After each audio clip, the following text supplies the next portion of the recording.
Hello students, अब हम लोग पढ़ेंगे कि हमने इससे पहले हमने क्या पढ़ा था कि एनिमल्स में, ह्यूमन बींग्स में कैसे ब्लड का ट्रांसपोर्टेशन होता है, फूड का ट्रांसपोर्टेशन होता है, ऑक्सीजन का ट्रांसपोर्टेशन होता है। तो ब्लड के थ्रू होता है और हार्ट के थ्रू होता है, ब्लड वेसल्स के थ्रू होता है। तो एनिमल्स और ब्लड्स के पास तो 4 चैम्बर्स होते हैं, लेकिन और एनिमल्स और बर्ड वार्म ब्लडेड होते हैं, उसमें 4 चैम्बर होते हैं। तो आर्टरी और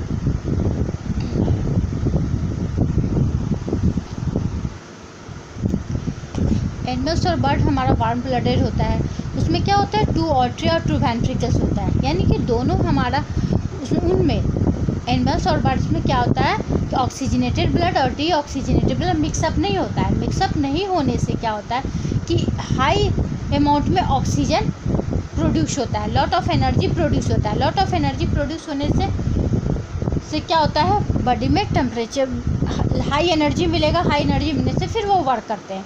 ठीक है, तो एनिमल्स और बर्ड में हमारा क्या होता है, वार्म ब्लडेड होता है और ये इसमें डबल सर्कुलेशन होता है। लेकिन कुछ और एनिमल्स है जैसे कि एम्फीबियंस, रेप्टाइल्स, ये क्या होते हैं, कोल्ड ब्लडेड होते हैं।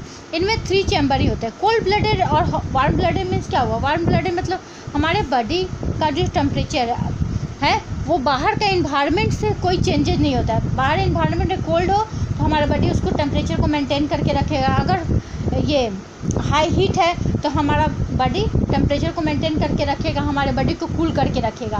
और जिस समय बाहर गर्मी ठंडा रहेगा उस समय हमारा बॉडी गर्म करके रखेगा। तो ये किसके कारण होता है, ब्लड के कारण। तो जितना ब्लड में ऑक्सीजन रहेगा उतना ही हमें एनर्जी मिलेगा और हम अपने आप को प्रोटेक्ट कर सकते हैं। तो एनिमल बर्ड्स में तो ये 4 चैम्बर होते हैं और वो वार्म ब्लडेड होते हैं। और एम्फीबियंस और रेप्टाइल्स जो कोल्ड ब्लडेड होते हैं, इन्वायरमेंट के अनुसार उनके बॉडी का टेम्परेचर चेंज हो जाता है। अगर बाहर ठंडा है तो उनके बॉडी का टेम्परेचर भी ठंडा हो जाता है, और अगर बाहर गर्मी है तो उनके बॉडी का टेम्परेचर भी गर्म हो जाता है। तो इसको बोलते हैं हम लोग कोल्ड ब्लडेड। एम्फीबियन और रेप्टाइल्स के पास 3 चैम्बर्स होता है, 2 आर्ट्रियम और 1 वेंट्रिकल्स।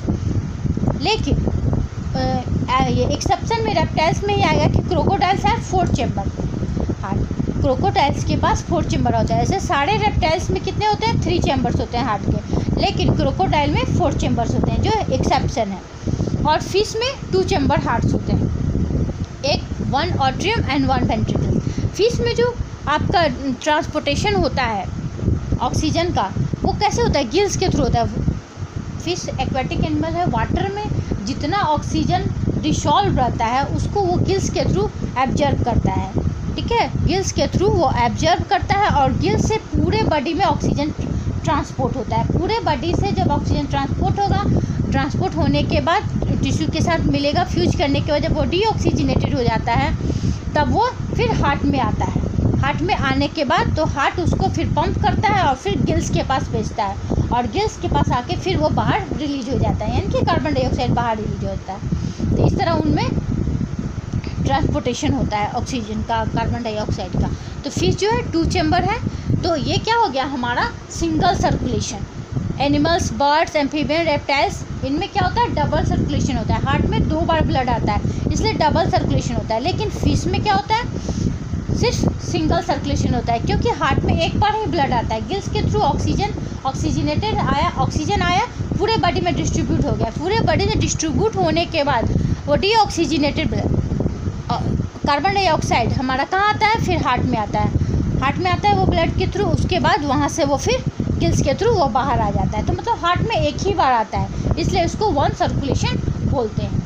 ब्लड पास करता है फिश में सिर्फ 1 कंप्लीट साइकिल ही करता है। इसमें सिंगल सर्कुलेशन मतलब हार्ट के थ्रू 1 साइकिल ही कंप्लीट करता है वो। उसके बाद है हमारा हार्ट बीट।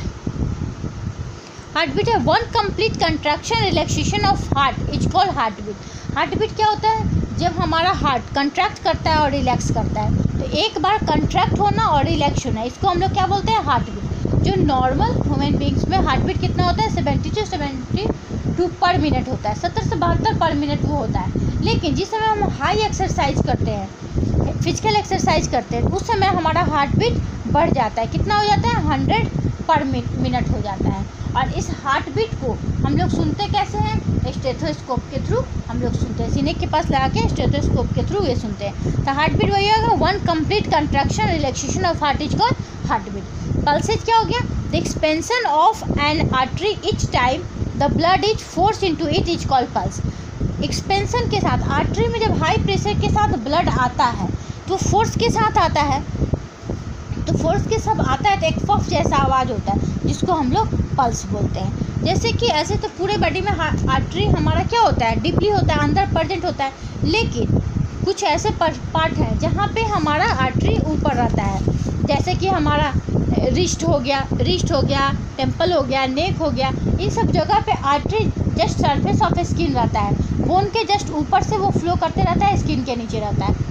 तो इससे हम लोग वहाँ पे हाथ रख के देख सकते हैं, जैसे रिस्ट से यहाँ पे हम लोग ऐसे हाथ रख के उसको देख सकते हैं कि आवाज़ आ रही है। डीपली हम लोग रखेंगे, दबाएंगे तो हल्का हल्का सा वेव जैसा आपको लगेगा कि अंदर से कुछ वेव हो रहा है, वो क्या होता है, वो पल्सेज होता है। जिस प्रेशर के साथ ब्लड फ्लो कर रहा है उसी प्रेशर को हम लोग क्या बोलते हैं, पल्सेज बोलते हैं। तो यहाँ से नॉर्मल में जिस तरह हमारा हार्ट बीट होता है उसी तरह हम लोग पल्स को भी माप सकते हैं। नॉर्मल 70 से 72 होता है, लेकिन जिस समय एक्सरसाइज करते हैं या हेवी वर्क करते हैं उस समय हमारा पल्स बढ़ जाता है। जैसे हार्ट बीट बढ़ जाता है उसी तरह हमारा पल्स भी बढ़ जाता है और कितना हो जाता है, 100 पर मिनट हो जाता है, बढ़ जाता है। हार्ट बीट जो बढ़ता है फिजिकल एक्सरसाइज से, क्यों, क्योंकि हमारे बॉडी को उस समय हाई एनर्जी की ज़रूरत पड़ती है और हाई एनर्जी के लिए रेस्पिरेशन फास्ट हो जाता है, हमारा हार्ट बीट बढ़ जाता है, कंट्रैक्शन रिलैक्सेशन हाई जल्दी होने लगता है, जिसके कारण हमें हाई एनर्जी मिलता है। ठीक है, तो फिजिकल एक्सरसाइज के समय हमें हाई एनर्जी की ज़रूरत पड़ती है,